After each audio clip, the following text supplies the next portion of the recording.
Halo guys, selamat siang. Iya selamat siang, selalu saya buatnya siang-siang. Perkenalkan dulu kali ya. Perkenalkan, nama saya Nukita Doni Josiaan, mahasiswa Administrasi Publik Angkatan 2018, kuliah di Universitas Riau.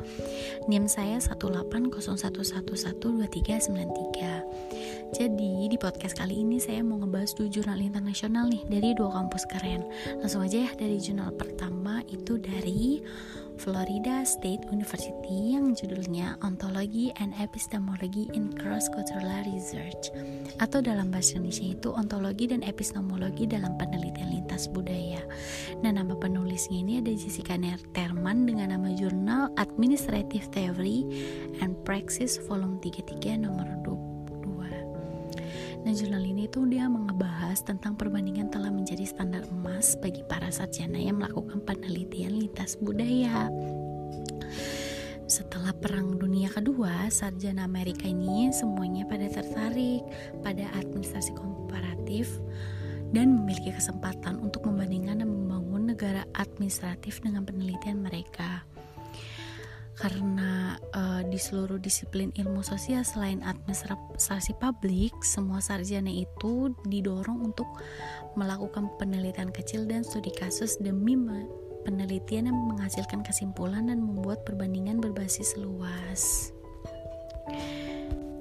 Ontologi interpretivis yang terletak di pusat gagasan Windelband tentang penelitian ideografik telah menerima perhatian yang relatif kurang dalam studi administrasi lintas budaya dan lintas nasional.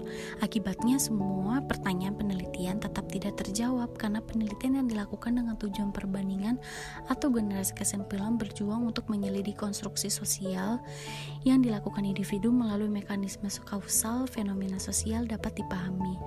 Situasi ini diperarah karena banyak sarjana secara konsisten menganjurkan pengembangan perbandingan nomotetik, sementara mereka memasukkan asumsi nomotetik ke dalam studi kasus dan perbandingan kecil.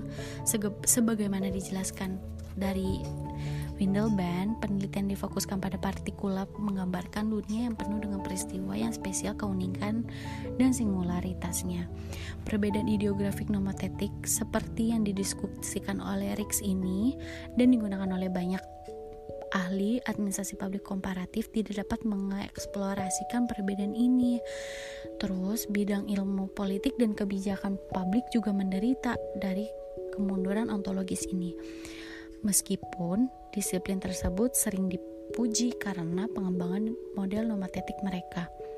Tapi meskipun demikian, nilai pendekatan ideografik bukanlah pada kemampuan untuk memprediksi atau membandingkan fenomena, karena fokus pada kemampuan untuk menjelaskan dan memahami suatu prediksi bukanlah tujuan penelitian. Untuk sarjana administrasi publik komparatif, ontologi dan epistemologi yang menyertai perbedaan ideografik nomotetik yang salah karakter ternyata sangatlah bermasalah, karena mereka tidak selalu mengakui bahwa realitas sosial yang berbeda ada secara lintas negara. Akibatnya, mekanisme kausal dan teori mungkin berbeda lintas budaya, dan fenomena administratif mungkin tidak dapat dibandingkan. Untuk itu menjadi penting untuk mengenali asumsi-asumsi yang tertanam dalam metode penelitian. Dengan mengenali asumsi-asumsi ini, para sarjana dapat mengakui keterbatasan metode penelitian mereka sendiri dalam hal penerapan praktis dan terlibat dalam metode ontologi dan epistemologi yang berbeda. Selain itu, pluralisme dan metodologis dalam administrasi publik komparatif dapat memungkinkan peningkatan kontribusi teoritis dan empiris yang lebih besar selain membuat masa depan penelitian administrasi publik komparatif lebih baik dari masa lalu. Nah, itu dia dari jurnal yang pertama. Kita lanjut ke jurnal yang kedua. Nah, jurnal yang kedua ini dengan judul Transcending the Limits of Comparative Administration, A New Internationalism in the Making. Nama penulisnya itu Jung S. Jun dari California State University dengan nama jurnalnya Administrative Theory and Praxis volume 22 nomor 2. Nah, jurnal ini ngebahas tentang banyak negara memperjuangkan modernisasi dan rasionalisasi masyarakat dan lembaga mereka, terutama pada negara berkembang. Dalam beberapa tahun terakhir, lembaga swadaya masyarakat atau LSM telah menjadi kekuatan sosial yang penting untuk membawa perubahan di tingkat lokal dan internasional. LSM di seluruh dunia telah mempengaruhi hubungan sosial antara pemerintah, bisnis, dan organisasi sipil.